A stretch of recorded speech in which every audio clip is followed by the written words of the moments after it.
Unlock your SRS account's full potential and turn $40,000 yearly contributions into a powerful retirement engine that works harder than your CPF. Hey friends, welcome back to the channel. I'm Iggy, and I've been covering topics like stocks, finance, CPF, and everything related to growing your wealth. The Investing Iguana is ranked 8th in the 2023 Influential Tigers by Tiger Brokers with over 800,000 reads. I've produced over 600 videos with more than 280,000 watch hours as of November 2024. I also focus on regional and world economy topics. Today, we're diving into something that could save you thousands of dollars while building your retirement nest egg, the Supplementary Retirement Scheme, or SRS. But forget what you know about just parking money there for tax savings. I'll show you how to make your SRS work much harder. Today, we're diving into something that could save you thousands of dollars while building your retirement nest egg, the Supplementary Retirement Scheme, or SRS. But forget what you know about just parking money there for tax savings. I'll show you how to make your Think of SRS like a special savings account with superpowers. Every dollar you put in reduces your taxable income by the same amount. For most working professionals in Singapore, this means saving up to $8,000 in taxes yearly. That's like getting a bonus just for planning your retirement. Let me break this down with a simple example. If you earn $120,000 annually and contribute $1,300 to SRS, your taxable income drops to $104,700. This move alone could save you over $3,000 in taxes.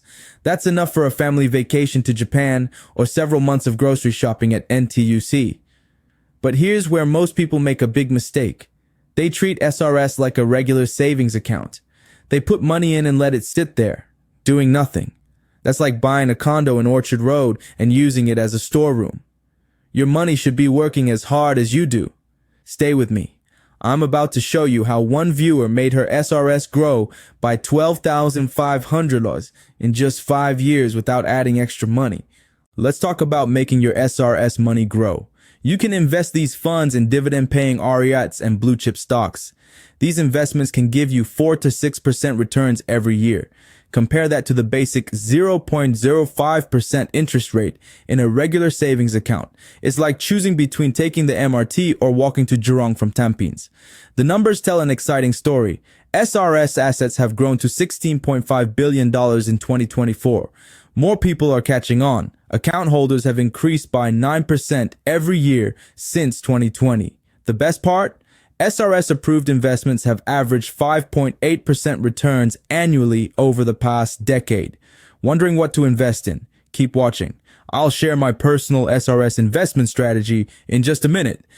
Here's something many people don't know about SRS withdrawals. When you reach 62, you can spread your withdrawals over 10 years.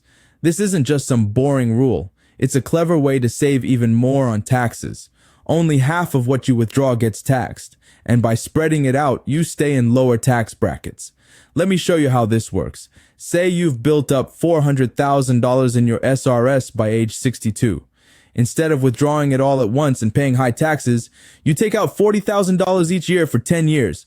Only $20,000 gets taxed each year, keeping your tax bill tiny or even zero.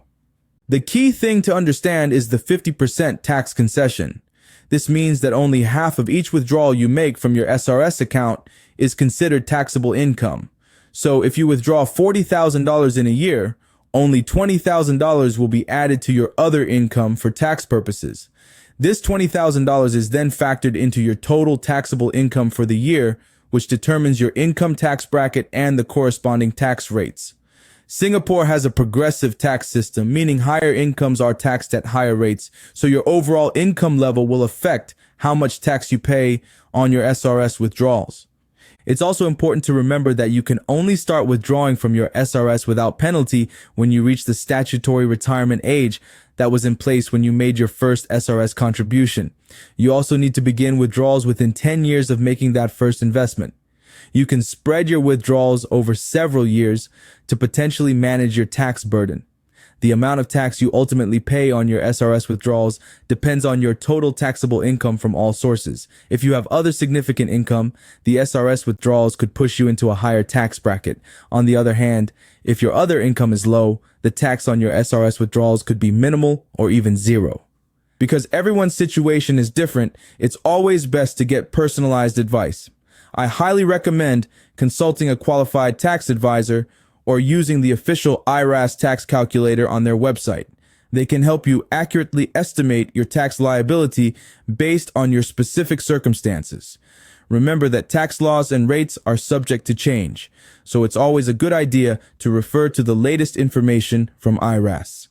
By understanding these key points, you can make informed decisions about your SRS withdrawals and manage your taxes effectively. Now let's talk about protecting your money. Just like you wouldn't bet your entire CPF on a single stock, you shouldn't put all your SRS money in one place. You can spread it across different investments, some in stable Singapore blue chips, some in REITs that give regular dividends, and some in bonds for safety. Let's look at a hypothetical example of how the SRS can work. Meet Sarah, not her real name, a 35-year-old software engineer in Singapore. She decided to start contributing to her SRS 5 years ago, putting in the maximum allowable amount of $15,300 each year. Instead of just letting the money sit as cash, she chose to invest her SRS funds in a mix of the STI ETF and A REITs, common choices for many SRS investors. Now, after 5 years of consistent contributions, Sarah has put in a total of $76,500. Due to market fluctuations and the performance of her investments, her SRS portfolio has grown to $89,000. This represents a gain in her investment portfolio. In addition to the potential investment growth, Sarah also benefited from tax relief on her contributions. Because SRS contributions reduce your taxable income, she effectively lowered the amount of income she was taxed on each year. While it's difficult to give an exact figure for her tax savings without knowing her specific income and tax bracket, we can illustrate the concept. For every dollar she contributed to her SRS, that dollar was deducted from her taxable income. This means she paid less income tax than she would have if she hadn't contributed. The actual amount she saved in taxes depends on her individual tax rate.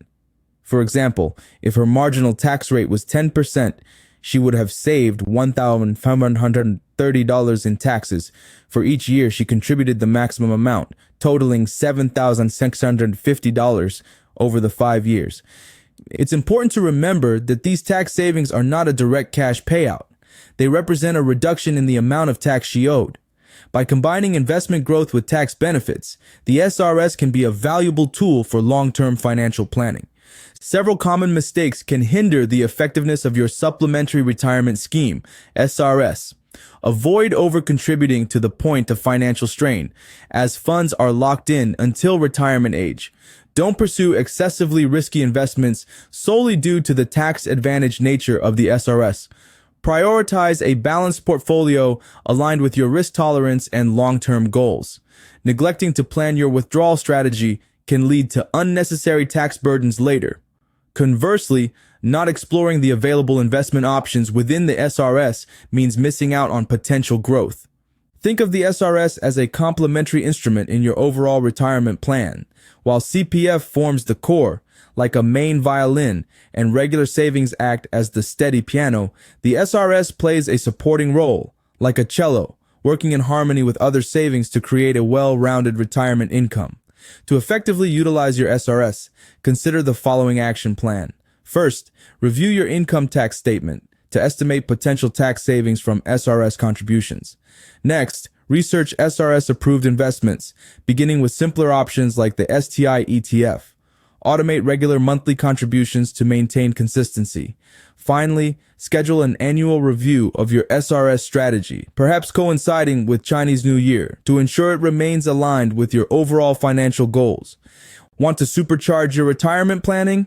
Check out my video, The 250K CPF Strategy Every 35-Year-Old Should Know. It shows you how to combine CPF and SRS strategies for maximum impact. Many viewers tell me this video changed how they think about retirement planning. You'll learn tricks about CPF that even some financial advisors don't know. Hit subscribe and tap that notification bell to join our community of smart investors. Remember, growing wealth isn't about getting rich quick. It's about making smart, consistent choices over time. That's all for today, friends. Keep investing, keep learning, and I'll see you in the next video.